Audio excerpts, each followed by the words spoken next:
Ini dia. Bismillahirrahmanirrahim.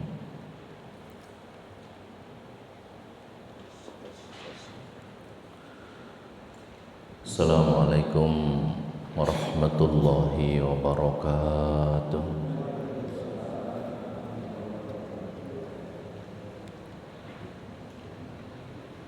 Alhamdulillah, nahmaduhu wa nasta'inuhu wa nastaghfiruh, wa na'udzu billahi min shururi anfusina wa min sayyiati a'malina. May yahdihillahu fala mudilla lahu wa may yudlil fala hadiya lahu. Asyhadu an la ilaha illallah wahdahu la syarika lahu wa asyhadu anna Muhammadan abduhu wa rasuluhu la nabiyya wa la rasula ba'dah. Amma ba'd.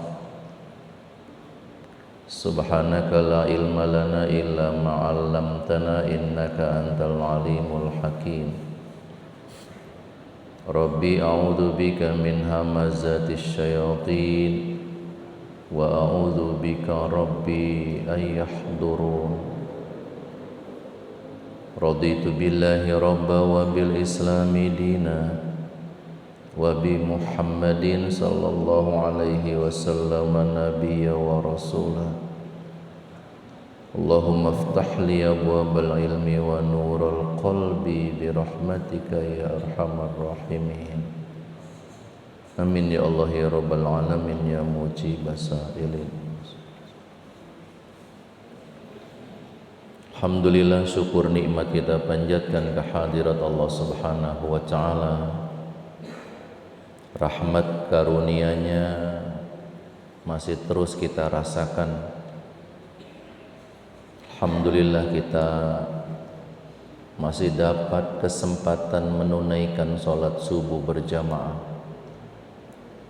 InsyaAllah kita lanjutkan dengan kajian-kajian keislaman ba'da subuh ini, teriring doa meyakinkan dalam kolbu kita apa yang kita lakukan ini akan dicatat oleh Allah menjadi amal soleh buat kita sekalian. Salawat dan salam senantiasa dilimpahkan kepada Nabi Muhammad Rasulullah sallallahu alaihi wasallam, kepada ahli keluarganya dan juga kepada para sahabat-sahabatnya. Alhamdulillah, kita sudah melewati bulan suci Ramadan yang lalu, mendapatkan tarbiyah, meningkatkan kualitas dan kuantitas ibadah kita kepada Allah. Begitu Ramadan berakhir, kita masuk di bulan Syawal, bulan yang di dalamnya kita mendapatkan cobaan atau ujian keistiqomahan. Setelah mendapatkan tarbiyah sebulan pada Ramadan, maka di bulan Syawal kita diuji. Apakah masih tetap kita beristiqomah seperti pada saat Ramadan? Istiqomah di bulan Syawal itu berat sekali, sehingga boleh jadi ada amalan-amalan yang kita laksanakan ketika di Ramadan tapi tidak hadir ketika di bulan Syawal. Allah sang Maha pemilik cinta yang selalu mencurahkan rahmat kepada hamba-hamba yang beriman, kemudian menyampaikan cintanya itu setelah bulan Syawalnya berakhir. Setelah Syawal berakhir, Allah kemudian menghadirkan 3 bulan berturut-turut yang disebut dengan bulan-bulan haram. Bulan-bulan haram itu ada 4, yang 3 bulan berurutan: Dzulqa'dah, Dzulhijjah, dan Muharram. Satu lagi terpisah nanti di belakang, yaitu bulan Rajab, disebut dengan Syahrullah. Ini bulannya Allah.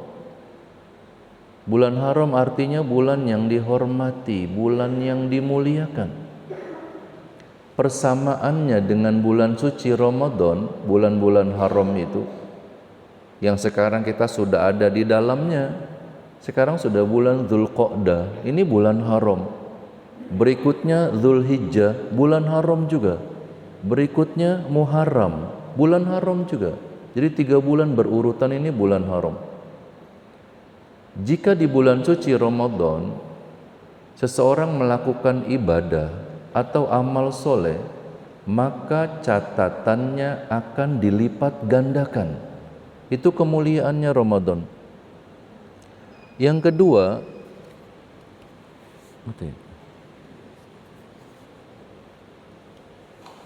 kenapa Ustaz? Baterainya? Iya. Baterai ya? Baterai. Yang kedua, di bulan-bulan haram, jika seseorang melakukan ibadah atau amal soleh, maka catatannya juga dilipat gandakan. Ini persamaan Ramadan dengan bulan-bulan haram nih. Sama-sama kebaikan ibadah itu dilipat gandakan catatannya. Yang kedua, di bulan Ramadan, jika seseorang melakukan dosa atau maksiat, maka catatannya sesuai dengan dosa yang dilakukan. Jika dia berbuat dosa 1, maka catatannya 1, sesuai dengan dosa atau maksiat yang dilakukan. Tapi di bulan-bulan haram, jika seseorang melakukan dosa atau maksiat, maka catatannya dilipat gandakan. Ini yang beda. Di bulan-bulan haram ini kebaikan dilipat gandakan, keburukan juga dilipat gandakan jika kita lakukan. Kenapa? Karena ini syahrullah. Ini bulannya Allah yang harus dijaga dan dihormati. Hadirin sekalian, jauh sebelum Nabi Muhammad lahir, masyarakat Arab ketika itu mereka sudah memuliakan bulan-bulan haram, sudah menghormati bulan-bulan haram.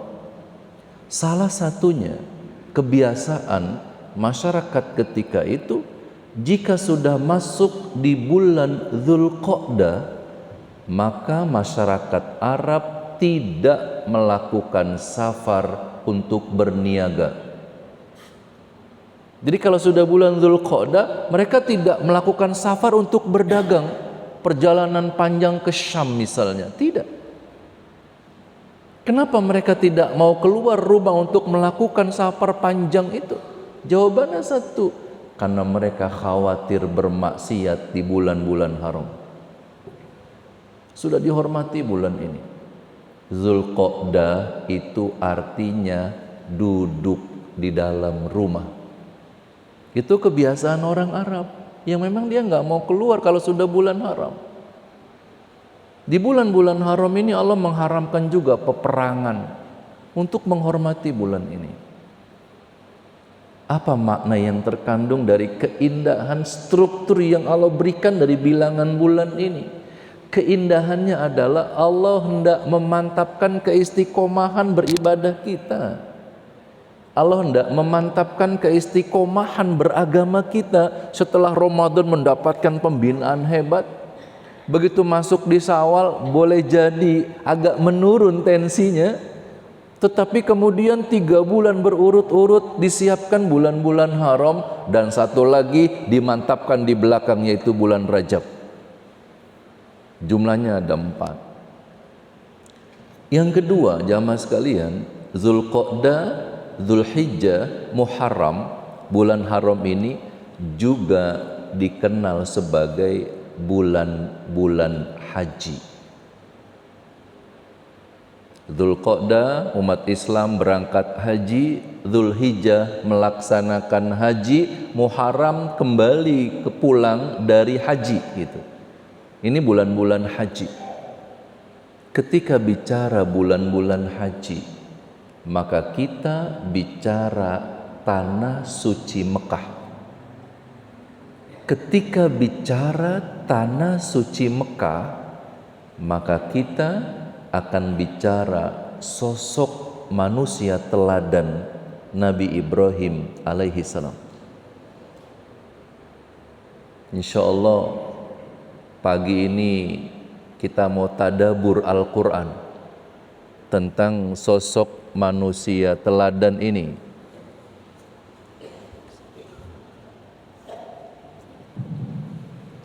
Yaitu Nabiullah Ibrahim alaihi salam.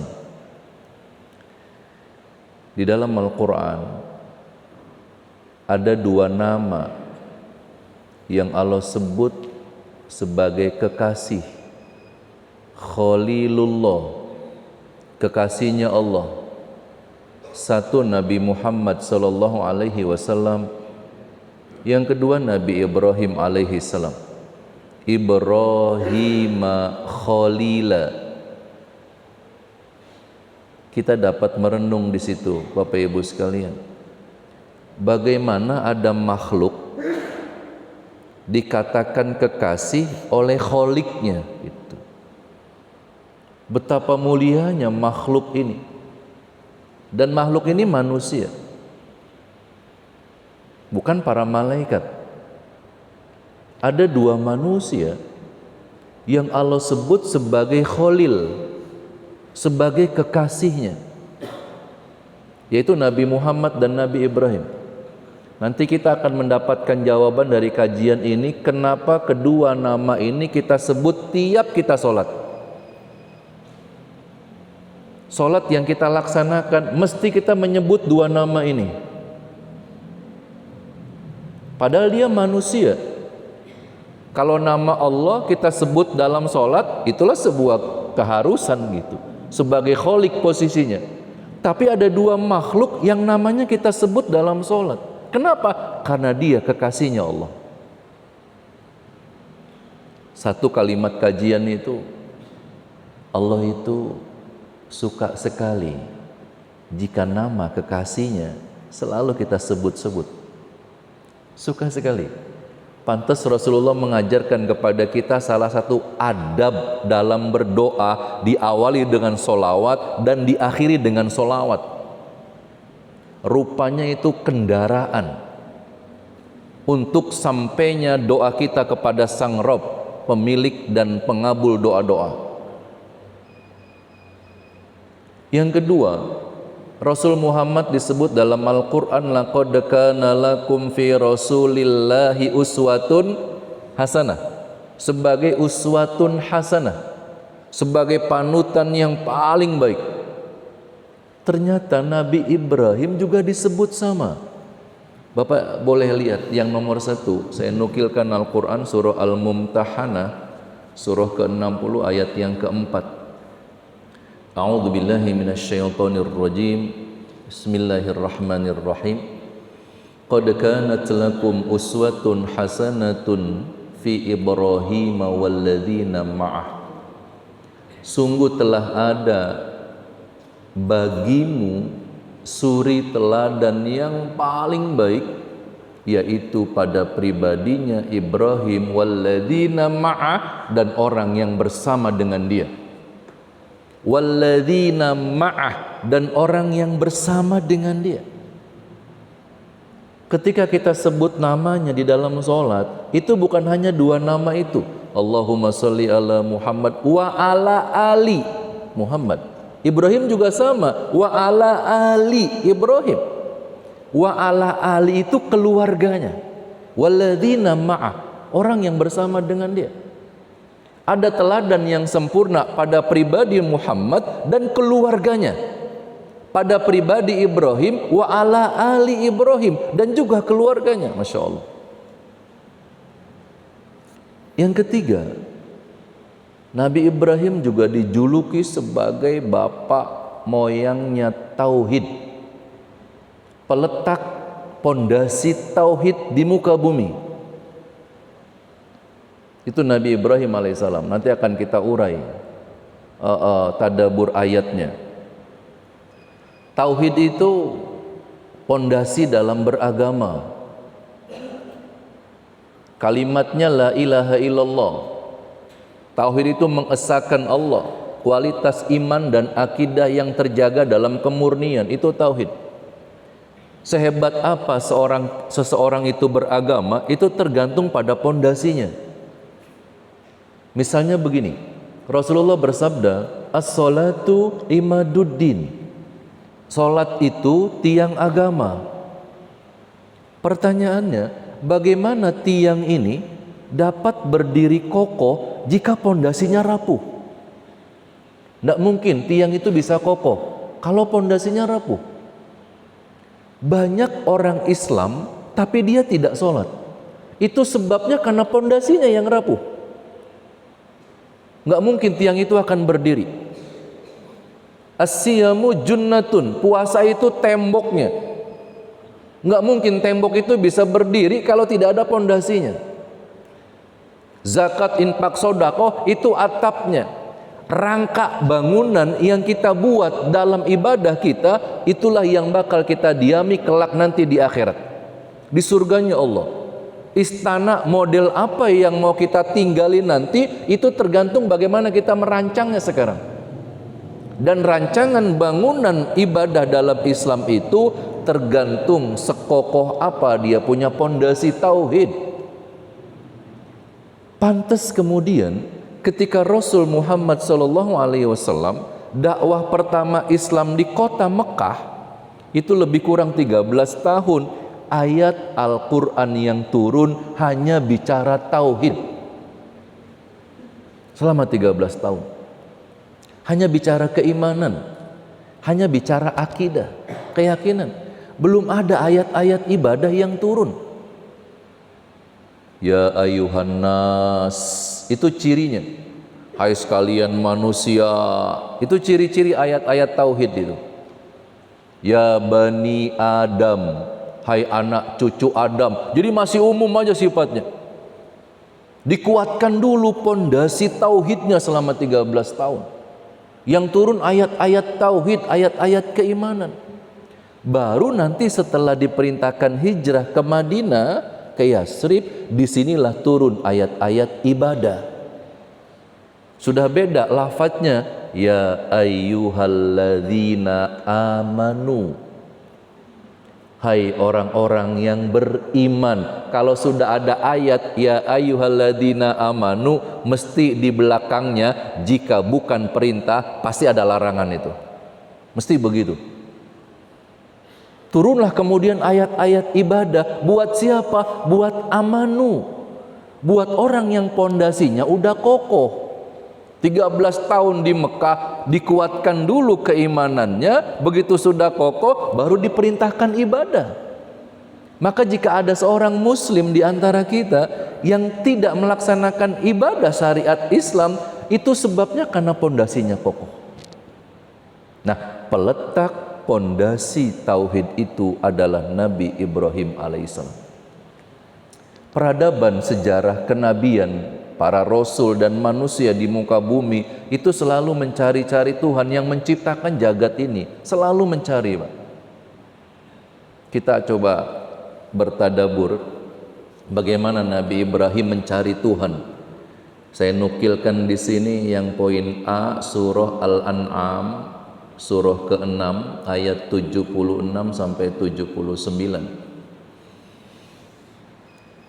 Falamma janna 'alaihi al-lailu ra'a kawkaba qala hadha rabbi falamma afala qala la uhibbul afilin فلما رأى القمر بازغا قال هذا ربي فلما أفل قال لئن لم يهدني ربي لأكونن من القوم الضالين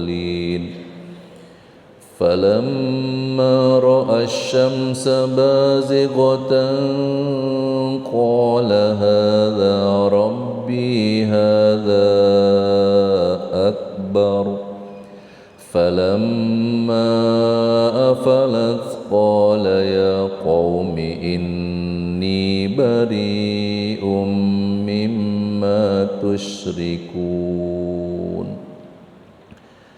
Suatu malam Nabi Ibrahim melihat bintang. Kemudian dia berkata, "Hadza Rabbi." Oh, ini dia Tuhanku. Dia melihat bintang, dia bilang Tuhan.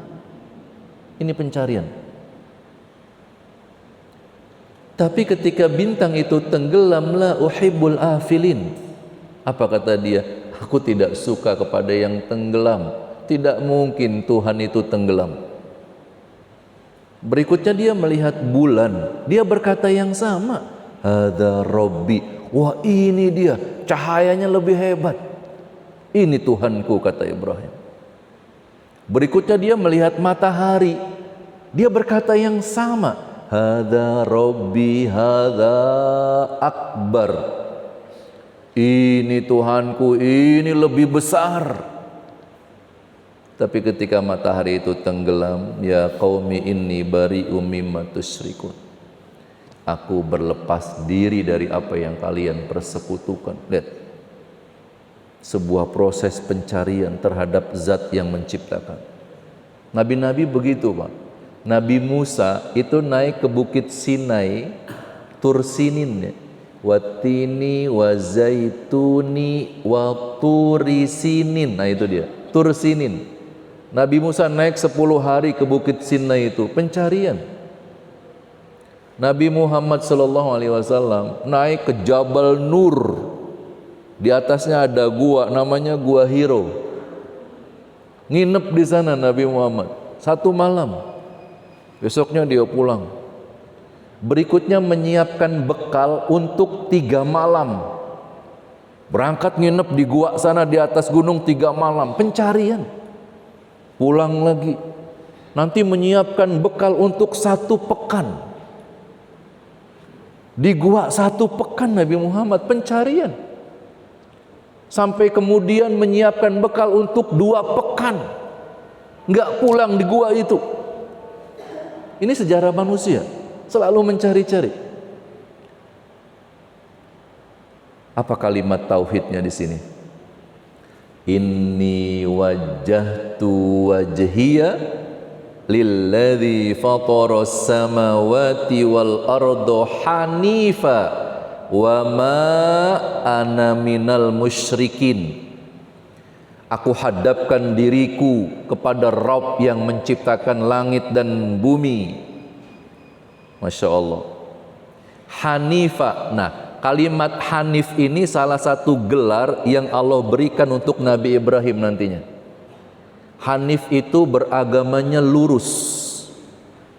Ini gelar yang Allah sematkan. Ibrahim itu orang yang hanif gitu. Lihat ujungnya, wa ma ana minal musyrikin. Ini yang Masya Allah.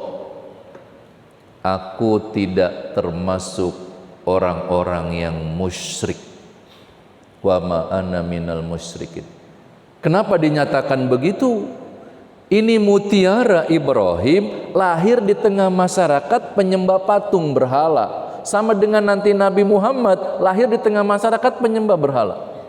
Raja pada saat itu namanya Namrud. 1 dari 2 raja kafir yang zalim, yang wilayah kekuasaannya minal masyrik ilal maghrib. Kebayang nggak, Pak? Ada raja wilayah kekuasaannya dari timur dan barat di bumi ini.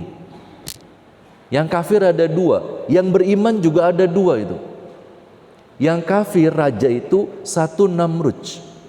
Itu wilayah kekuasaannya semua bumi. Yang kedua Bukhtun Nasr. Ini setelah Nabi Daud alaihissalam, itu kafir. Raja beriman yang wilayah kekuasaannya dari timur dan barat juga ada 2. 1 Raja Sulaiman, yang kedua Raja Zulkarnain. Itu wilayah kekuasaannya dari timur dan barat juga. Nabi Ibrahim lahir di tengah-tengah kekuasaannya Namrud yang zalim. Dia penyembah patung berhala.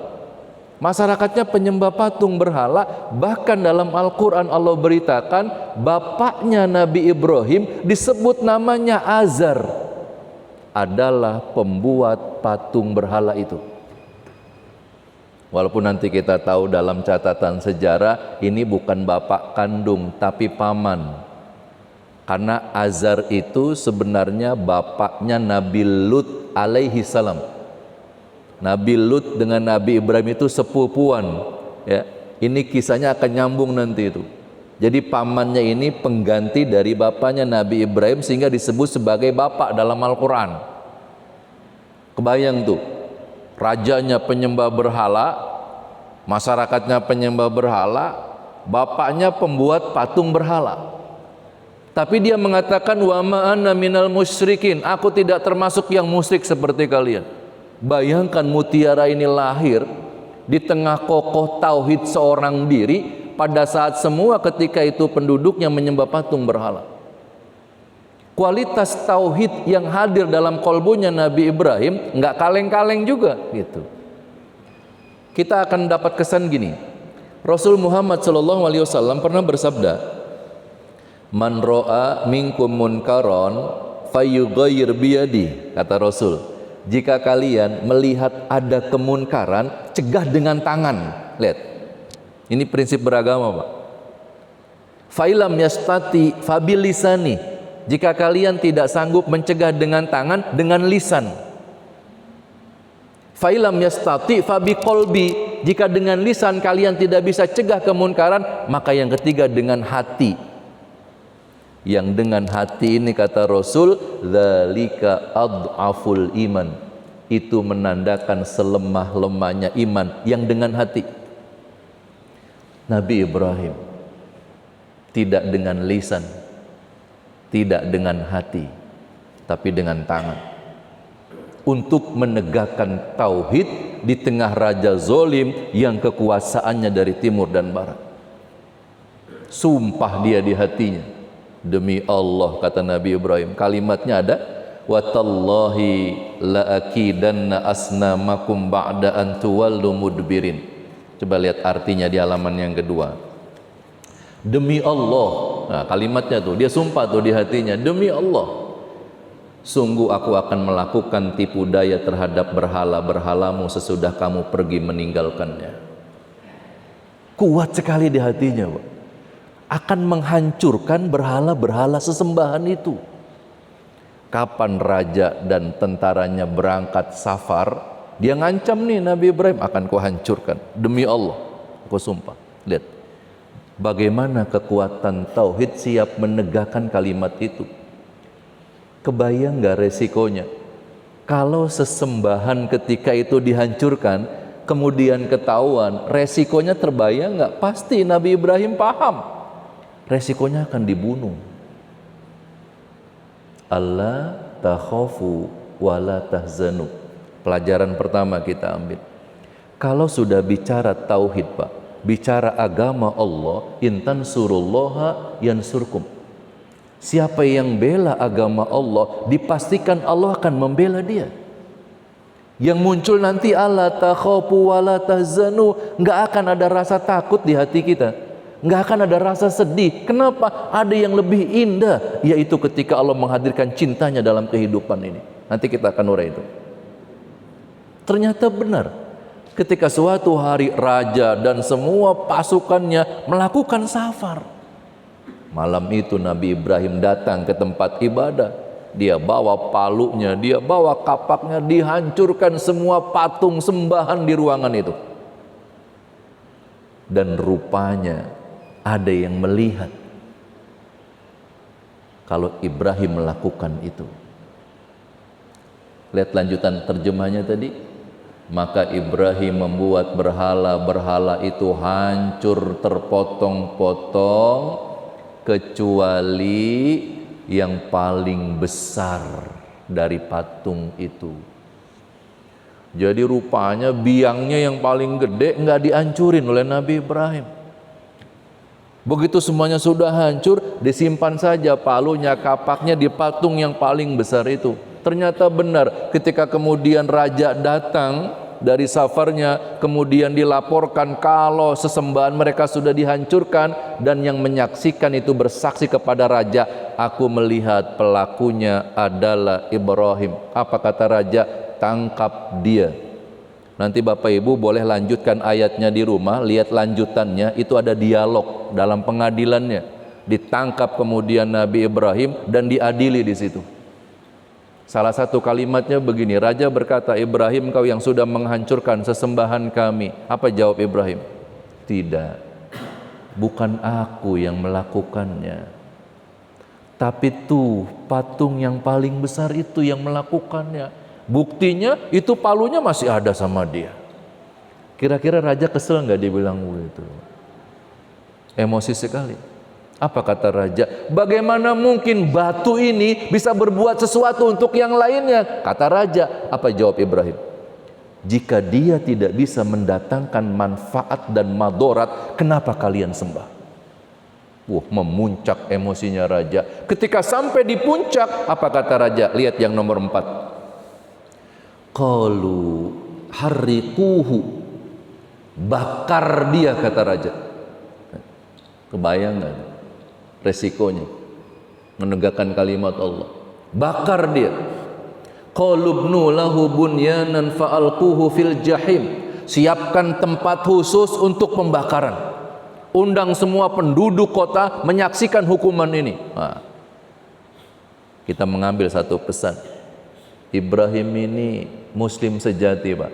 Nanti di nomor 2 tadi saya nukilkan ayatnya, Rabbana waj'alna muslimaini laka wa min dzurriyyatina. Ya Tuhan kami, kata doanya Nabi Ibrahim, jadikan kami berdua sebagai muslim sejati, dan anak cucu keturunan kami jadikan juga muslim sejati. Kami berdua maksudnya dengan anaknya nanti Ismail. Ini muslim sejati. Muslim itu orang-orang yang selalu pasrah kepada Allah dengan kepasrahan yang totalitas.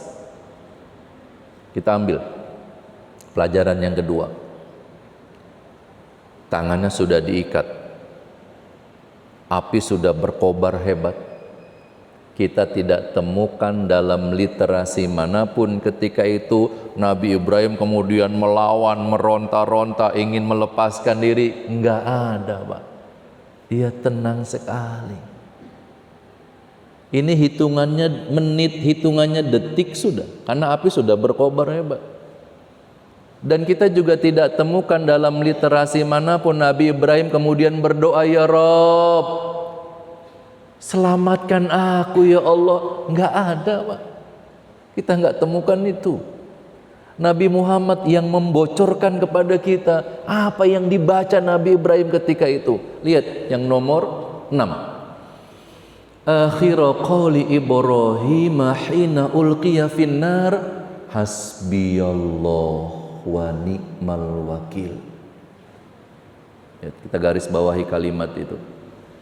Hasbiyallah wa ni'mal wakil. Cukup Allah bagiku dan Allah sebaik-baik pelindung. Jamaah sekalian, ini adalah kalimat puncak kepasrahan seorang hamba kepada Robnya. Nabi Ibrahim pasrah tingkat tinggi. Ini yang disebut dengan muslim sejati. Bahasa alamnya begini, mohon disimak.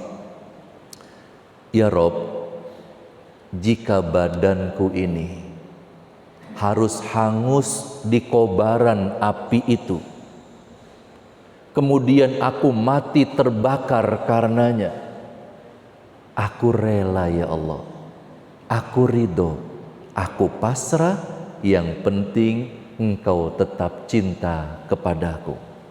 Lihat, ini muslim sejati. Hasbiyallah wa ni'mal wakil. Kalaupun aku mati terbakar di api itu enggak apa-apa ya Allah, enggak apa-apa. Aku rela, yang penting kau tetap cinta kepadaku. Kita bisa berempati nih, bagaimana power muslim sejati itu. Jamaah sekalian, jika seorang hamba sudah melakukan kepasrahan yang bulat kepada Robnya, itu mesti jawabannya bi ghairi hisab. Mesti jawabannya nggak ada logika matematikanya. Mesti jawabannya nggak masuk akal. Apa jawaban Allah yang nomor 7? Qulna ya naru kuni bardan wa salaman ala Ibrahim. Wahai api, menjadi dinginlah engkau dan berikan keselamatan untuk Ibrahim. Sunnatullahnya api itu sejak diciptakan sampai nanti di hari akhir ya panas. Itu sunnatullahnya api. Tapi ketika pemiliknya mengatakan bardan, hai api, dingin kamu, kata Allah, dan jadikan keselamatan untuk Ibrahim. Apa jawaban api itu? Sami'na wa ata'na. Ini yang ketiga. Jadi seorang muslim itu akan selalu tunduk kepada Allah apapun yang menjadi aturan Allah dengan kalimat sami'na wa ata'na. Apapun yang menjadi ketentuan Allah, kita menjawabnya hasbiyallah wa ni'mal wakil. Kalau ketentuan Allah, tapi kalau aturan Allah, jawabannya sami'na wa ata'na. Itulah muslim sejati. Yang berikutnya Bapak Ibu, sampai detik akhir Nabi Ibrahim dilemparkan ke kobaran api itu, Allah tidak bilangin, malaikat tidak bilangin kalau api itu bakal jadi dingin. Enggak dibilangin Nabi Ibrahimnya. Kalau dibilangin apinya bakal dingin, psikologinya bakal beda. Apa pesan yang kita ambil dari peristiwa itu? Boleh jadi dalam hidup kita mengalami satu ujian, satu cobaan, satu problem, satu masalah yang seakan-akan begitu berat, menghancurkan, meluluh lantakan hidup kita. Nabi Ibrahim sampai detik akhir nggak dibilangin Allah api itu bakal jadi dingin. Yang tangannya sudah diikat, sudah diketapel dia, tinggal dilempar ke situ, dan Allah nggak bocorin kalau apinya bakal jadi dingin. Tetap dia berbaik sangka kepada Allah. Ketika dipasrahkan dengan pasrah yang sangat puncak tadi, maka jawabannya bardan wassalaman ala Ibrahim. Jadi Allah itu kalau menyampaikan sesuatu, jawabannya samina wa ata'na, Pak. Itu terjadi dulu pada Nabi Musa nanti. Ketika Nabi Musa diperintahkan Allah idrib bi asokal bahar, Musa lemparkan tongkatmu ke lautan itu gitu. Apa kata Allah kepada lautan? Hai laut, terbelahlah kamu. Nah, yang nyuruh laut terbelah itu yang punya. Maka laut menjawab sami'na wa ata'na. Yang nyuruh api jadi dingin itu yang punya api itu. Ini prinsip beragama. Kalau yang punya diri kita memerintahkan kita sesuatu, maka jawabannya sami'na wa ata'na. Contoh, Ramadan kemarin 1 bulan, yang punya perut kita ini memerintahkan kita untuk puasa di siang hari. Siapa yang nyuruh? Yang nyuruh yang punya perut kita. Karena yang nyuruh yang punya, maka jawaban kita sami'na wa ata'na. Maka kita puasa 1 bulan. Kenapa kita taat? Karena yang nyuruh yang punya. Hei wanita-wanita muslimah, tutupi kepala kalian dengan kerudung. Siapa yang nyuruh nutupi kepala itu? Yang punya kepala itu yang nyuruh. Maka jawabannya sami'na wa ata'na. Jadi hidup nih kalau mau tenang, mau tentram, mau damai, itu kalau ada aturan Allah, menyahut saja sami'na wa ata'na, taati, itu maksudnya. Kalau ada ketentuan Allah, hasbiyallah, sekalipun pahit kita rasakan, ini mau dibakar, ini urusannya nyawa, tapi tetap saja Nabi Ibrahim berbaik sangka, hasbiyallah wa ni'mal wakil. Enggak apa-apa ya Allah, kalaupun aku harus mati di api itu enggak apa-apa, yang penting kau tetap cinta kepadaku. Begitu api sudah reda, keluar Nabi Ibrahim, sehelai rambut pun tidak berani disentuh oleh api itu. Semua mengatakan ini sihir, tidak, ini mukjizat. Maka dakwah tauhid dilakukan Nabi Ibrahim ketika itu. Singkat kisah, nanti dia menikah dengan seorang wanita bersama Sarah yang begitu solihah, yang punya kekuatan tauhid juga yang luar biasa. Suatu hari ada wabah paceklik di kampungnya yang bernama Kan'an di Palestina bagian selatan. Kemudian diputuskan untuk hijrah ke Mesir. Mesir itu punya raja namanya Fir'aun, bukan nama tapi gelar. Fir'aun itu ada ratusan jumlahnya, banyak sekali di Mesir tuh, beragam. Fir'aun ketika zamannya Nabi Ibrahim itu Fir'aun yang zolim juga, sama zolimnya dengan Fir'aun pada masa Nabi Musa. Beda dengan Fir'aun pada masa Nabi Yusuf, itu beda, Fir'aunnya beda-beda. Salah satu kezoliman ketika Nabi Ibrahim sampai di Mesir tuh, kemudian ditangkap oleh penjaga gerbang di Mesir, dipisahkan Ibrahimnya di mana, istrinya Sarah di mana. Fir'aun ini tidak boleh melihat wanita cantik ketika itu. Maka dilampiaskan nafsu bezatnya kepada Sarah yang sudah dipisahkan dengan Ibrahim. Ketika malam itu dia datangi Sarah di tempat yang sudah disiapkan.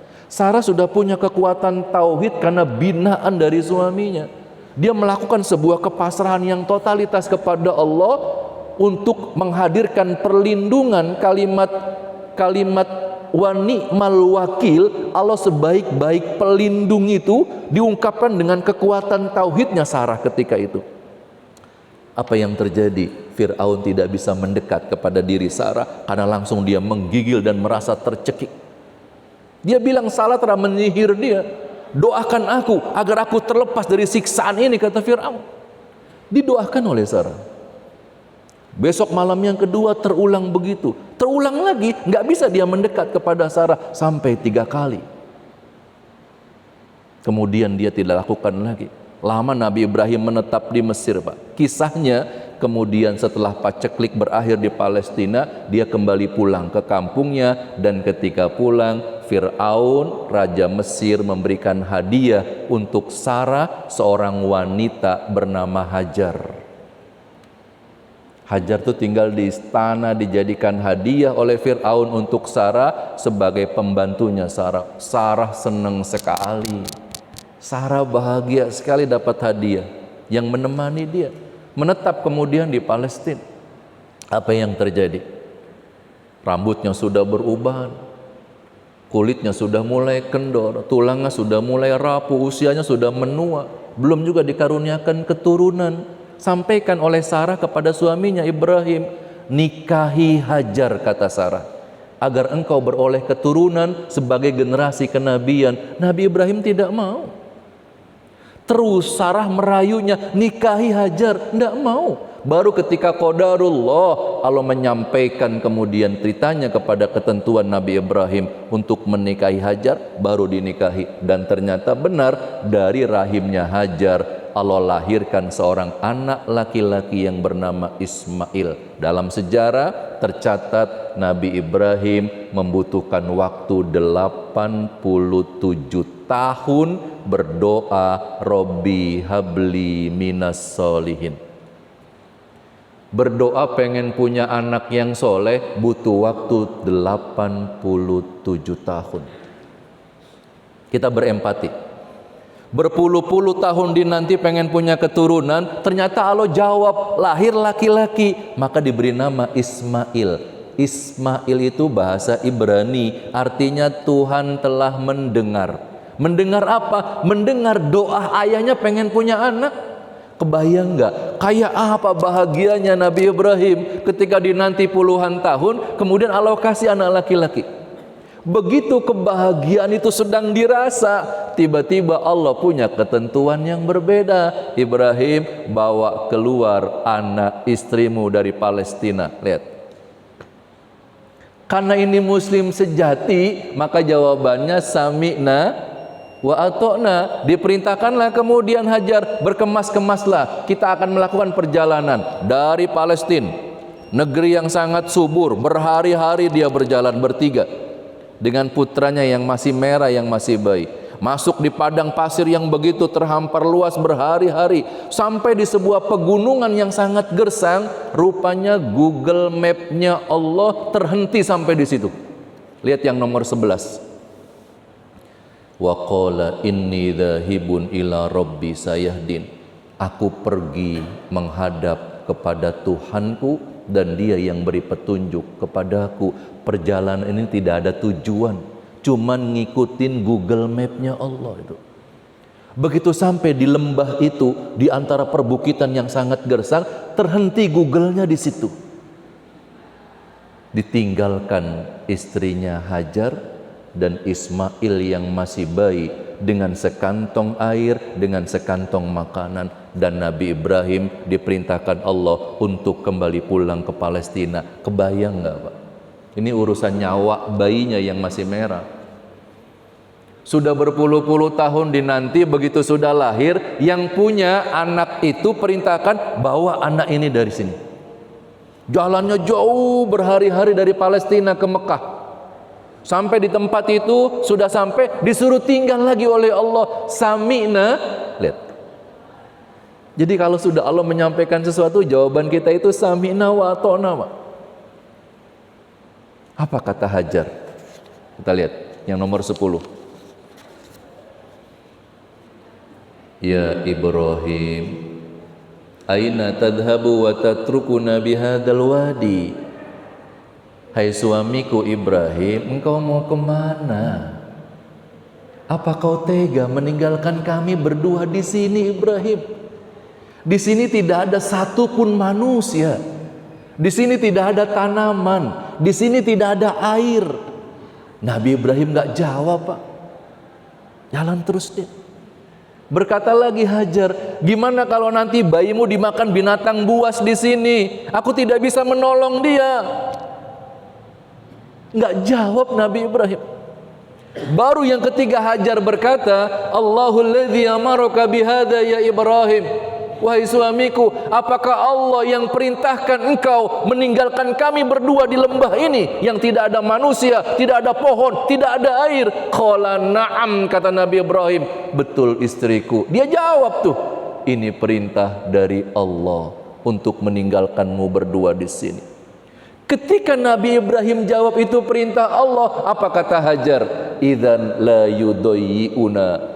Wahai suamiku, jika ini memang perintah dari Allah, aku yakin Allah tidak akan menyia-nyiakan kami berdua di sini. Tenang hatinya Hajar ketika urusannya adalah urusan Allah.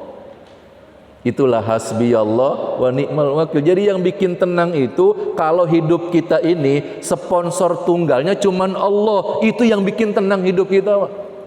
Yang bikin kita tidak tenang karena sponsornya kebanyakan di kepala kita dan bukan Allah sponsornya. Itu yang bikin nggak tenang kita. Ini pesan hasbi Allah wa ni'mal wakil. Dia pulang jalan Nabi Ibrahim beberapa puluh meter, ada bukit kecil di situ. Dia naik ke atas bukit itu. Kemudian dia berdoa.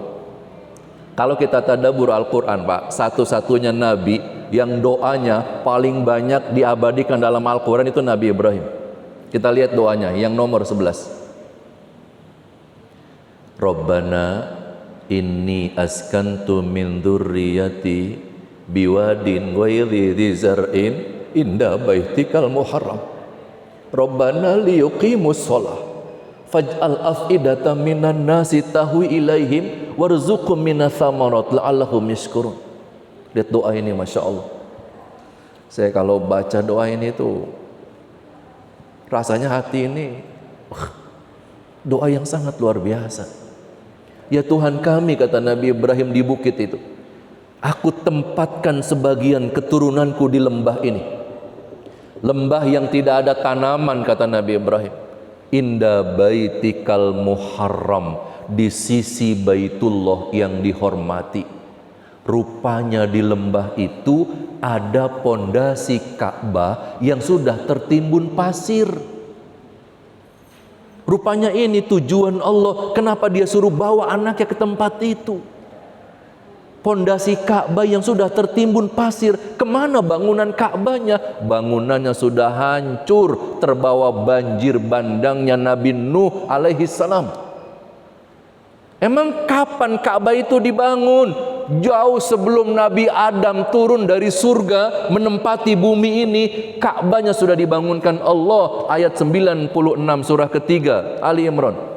Inna awwala baiti wudi'a lin-nasi lalladzi bi Bakkah. Sesungguhnya rumah ibadah yang pertama dibangunkan Allah untuk manusia di bumi, lalladzi bi Bakkah, yang ada di lembah itu, kata Allah. Sekarang kita sebut dengan Mekah. Lalladzi bi Bakkata mubaraka wa hudal lil alamin. Inda baitikal muharram.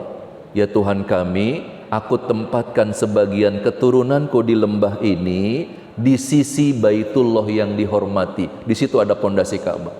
Lanjutannya, Rabbana liyuqimus shalah. Ya Tuhan kami, agar mereka nanti sholat di tempat ini. Masya Allah. Faj'al af'idatan minan nasi tahwi ilaihim, kata Nabi Ibrahim. Ya Rob, jadikan hati manusia, jadikan hati sebagian manusia di bumi ini cenderung hatinya pengen datang sholat ke tempat ini nanti, ya Allah. Siapa hati orang Islam yang sekarang gak rindu pengen sholat di Baitullah, Pak? Ini doanya Nabi Ibrahim. Sebelum Ka'bahnya ditinggikan, dia udah berdoa begitu. Faj'al afidatan minan nasi tahwi ilaihim. Ya Rob, jadikan hati sebagian manusia di bumi cenderung hatinya pengen datang ke sini untuk sholat, ya Allah. Kita tahu sekarang jawabannya. Kenapa kalau kita sholat kita sebut nama Nabi Ibrahim itu? Masya Allah. Warzuqum minas samarat. Ini doa yang gak masuk akal. Berikan rezeki di sini ya Allah dari buah-buahan yang melimpah, gak masuk akal. Tadi di atas dia berkata, aku tinggalkan keturunanku di lembah ini yang tidak ada tanaman, tapi tiba-tiba dia minta limpahkan rezeki dari buah-buahan di tempat ini. Sudah jelas gak ada tanaman, mintanya buah-buahan yang berlimpah di situ. Coba sekarang kita lihat di Mekah, seperti apa melimpahnya buah-buahan. Itu doanya Nabi Ibrahim. Lama dia di Palestina. Beberapa tahun nanti dia datang nengok anaknya. Sudah mulai besar Ismail. Ketika dia berdua di tempat itu, 3 hari kemudian Nabi Ibrahim sudah pulang. Betul, airnya habis, makanannya habis, susunya kering. Hajar, Ismailnya menangis karena haus, karena lapar. Naik Hajar ke atas bukit Sofa. Matanya kemudian berputar. Jangan-jangan ada musafir yang sedang lewat, pengen minta air, nggak ditemukan siapapun. Begitu ke arah timur dia lihat di sana bukit Marwah, ternyata di atasnya ada air. Turun dari sini, Siti Hajar lari ke bukit Marwah, sampai di atas ternyata fata morgana, bukan air. Sinar matahari yang begitu panas kena batu pegunungan seperti air dari kejauhan, padahal bukan. Dari Marwah dia melihat ke Sofa, di Sofa ada air, dia turun lagi sampai 7 balik. Hajar berlari di situ. Ternyata zam-zamnya sudah Allah sediakan di bawah pondasi Ka'bah, di kakinya Nabi Ismail. Pertanyaannya, kalau Siti Hajar tidak lari Sofa Marwah, kira-kira zam-zamnya ada apa enggak? Ada, Pak. Sudah Allah siapkan zam-zamnya, sudah Allah siapkan. Kenapa Allah biarkan lari hambanya ini? Kenapa gitu? Tadi saja Allah keluarkan zam-zamnya, kenapa dibiarkan lari dulu? Allah hendak berikan kesempatan kepada kita untuk memperbanyak amal soleh kita berhadap Allah, Pak. Ikhtiar itu ibadah, Pak. Ikhtiar itu ibadah. Yang nilai ibadahnya menjadi pahala jihad. Jangan pernah kita berjuang untuk keluarga dalam konteks mencari nafkah yang niatnya bukan jihad. Itu jihad kita. Makanya dibiarkan Hajar lari dari Sofa Marwah itu 450 meter. Namanya sa'i. Kalau kita lagi umroh, kita lagi haji, pasti akan sa'i itu. Inna Sofa wal Marwata min sa'airillah. Faman hajjal baita awi tamara fala junaha alaihi ayat tawafa bihima.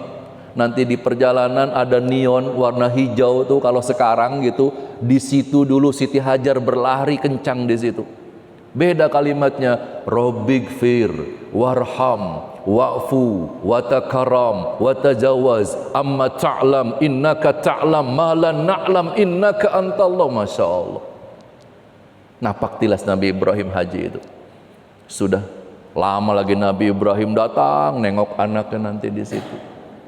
Ada musafir yang sedang lewat di sekitar situ, tiba-tiba ada burung yang berputar-putar di atas. Kalau di padang pasir, di atas ada burung berputar-putar, itu tanda di bawahnya ada air. Maka musafir ini berhenti, dikirim utusannya, lihat di sana apa betul ada air. Ketika datang utusan itu, ternyata bukan hanya air, tapi ada dua manusia, seorang ibu dan seorang bayi, Hajar dan Ismail. Begitu rombongan ini mampir ke situ, apa kata Hajar? Kalian boleh menggunakan air ini, tapi kalian tidak boleh memiliki sumur ini. Akhirnya musafir ini menetapkan untuk tinggal di situ. Inilah cikal bakal suku Quraisy.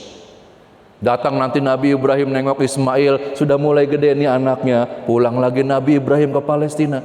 Dari sana istrinya Sarah dapat lagi anak namanya Ishak. Ishak punya anak namanya Yakub. Yakub dikenal dengan Israel. Keturunannya disebut Bani Israel. Ini generasi kenabian. Kenapa anak cucu Nabi Ibrahim menjadi nabi semuanya? Jawabannya karena doa yang 87 tahun itu. Jadi kalau kita pengen didik anak soleh, itu bukan sehebat apa kita ngajarin anak kita. Bukan sehebat apa kita menjadi teladan buat anak kita. Bukan, nanti jadi ria kalau begitu. Tapi sehebat apa kita mendoakan anak-anak kita, Pak. Itu kekuatan. Robbi habli mina solihin. Sudah, yang terakhir, mimpi Nabi Ibrahim di Palestina sana. Suatu malam dia tidur, mimpinya menyembeli anaknya Ismail. Kaget dia. Besok malam kedua mimpinya sama, sedang menyembeli lagi. Sampai 3 malam diputuskan dia berangkat ke Mekah. Ismailnya sudah dewasa ketika itu. Begitu sampai di Mekah, coba lihat kalimatnya yang ayat kedua, nomor 12 tuh. Falamma balagha ma'ahu sa'ya qala ya bunai inni ara fil manam anni adzbahuka. Wahai anakku, ayah melihat dalam mimpi ayah sedang menyembelihmu. Bayang nggak? Ini cuma ngimpi nih beritanya. Karena berturut-turut disampaikan dengan kalimat yang indah kepada anaknya Ismail yang sudah dewasa. Ya bunai, hai anakku, ayah melihat dalam mimpi anni adzbahuka, ayah sedang menyembelihmu. Lihat, perhatikan kalimatnya, tidak ada kalimat perintah di situ. Jadi mimpinya bukan Nabi Ibrahim diperintahkan menyembeli anaknya, enggak ada kalimat perintah. Bukan disuruh menyembeli Ismail, tapi sedang menyembeli Ismail. Apa jawabnya? Fanzur madza taro. Ditanya Ismailnya, "Nah, kira-kira pendapatmu bagaimana dengan mimpi ayah itu?" Ya Allah. Apa jawaban Ismail? Qala ya abatif al-matumar. Wahai ayah, laksanakanlah apa yang Allah perintahkan kepada ayah. Ya Allah, Bapak Ibu. Yang bilang mimpi itu perintah Allah itu Ismail yang bilang. Laksanakanlah wahai ayah apa yang Allah perintahkan kepada ayah lewat mimpi itu. Itu Ismail yang bilang. Bagaimana seorang anak bisa menjawab begitu? Jawabannya karena Robbi habli mina, karena doa orang tuanya. Yang berpuluh-puluh tahun tidak pernah putus asa berdoa kepada Allah minta anak yang soleh. Sudah sepakat ini, Nabi Ibrahimnya pasrah, Nabi Ismailnya pasrah untuk melakukan penyembelihan. Tinggal ibunya Hajar. Ketika disampaikan kepada ibunya, kayak apa hatinya Hajar? Berontak ibunya, anaknya mau disembelih. Tapi ketika dikatakan ini perintah dari Allah, kalau sudah kalimatnya Allah, maka jawabannya sami'na wa ta'na. Urusannya nyawa, Pak. Dibakar nyawa, meninggalkan bayinya di situ nyawa. Sekarang mau disembelih nyawa, tapi karena Allah yang suruh, jawabannya sami'na wa ta'na. Berangkat dari Mekah ke Mina melaksanakan penyembelihan. Belum sampai di bukit penyembelihan, kalau kita nanti di tenda Mina di paling sebelah barat, di sebelah jalan ada bukit kecil namanya Jabal Kurban. Di situ ada tugu yang dibuatkan pemerintah kerajaan Saudi sebagai tanda dulu di sini Ismail disembelih. Sebelum sampai tempat itu 3 kilo sebelumnya, di sana Nabi Ibrahim dijaga oleh iblis. dicaci maki, dihina oleh iblis. Ibrahim, sudah gila kamu, nggak waras kamu Ibrahim, puluhan tahun pengen punya anak, sekarang sudah alokasi, kamu mau sembelih, di mana otak lu Ibrahim, kata iblis. Diambil batu Pak, dilempar, bismillahi Allahu Akbar, terbakar iblisnya, lari kucar kacir, dilempar terus, bismillahi Allahu Akbar. Itu besok orang haji melaksanakan lontar jumroh, Jumratul Ula, Jumratul Wutha, Jumratul Aqobah. Kisah Nabi Ibrahim melempar iblis di situ. Ketika sudah pasrah keduanya, Ismail sudah di pangkuan, pisau sudah di tangan Nabi Ibrahim. Ketika muncul kepasrahan yang totalitas, Allah kemudian saut kalimatnya, wa nadainahu ayya Ibrahim qad saddaqna ru'ya. Hai Ibrahim, wahai Ibrahim, engkau sudah membenarkan mimpi itu, aku akan balas kebaikanmu. Inna hadza lahuwa balaul mubin. Ibrahim, ini sungguh cobaan yang berat Ibrahim, tapi engkau lulus Ibrahim. Padahal aku cuman kasih isyarat lewat mimpi, kata Allah, tapi engkau lulus. Ini cobaan berat banget Ibrahim. Allah bilang ini berat banget cobaan, tapi dia lulus. Maka berikutnya, wa nadainahu bidzibhin azim. Bukan anakmu yang kau sembelih, engkau sudah buktikan taat kepada perintahku dan engkau sudah lulus dari cobaan ini. Maka aku datangkan ganti, malaikat datang membawa seekor kibas, seekor domba yang sangat indah, sangat gemuk, sangat mulus sebagai ganti sembelihan. Bukan anakmu Ibrahim, tapi hewan ini yang kau sembelih untukku. Itulah syariat kurban. Saya mau simpulkan satu Bapak, Muslim sejati itu apapun yang menjadi ketentuan Allah dalam hidup kita, walaupun pahit Pak.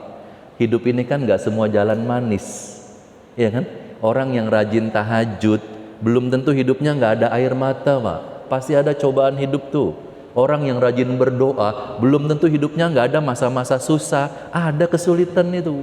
Nah, ketika itu terjadi, maka kalimatnya hasbiyallah, pasrahlah kepada Allah Pak. Dua, berbaik sangka, ana indazoni abdibi. Allah tergantung prasangka kita.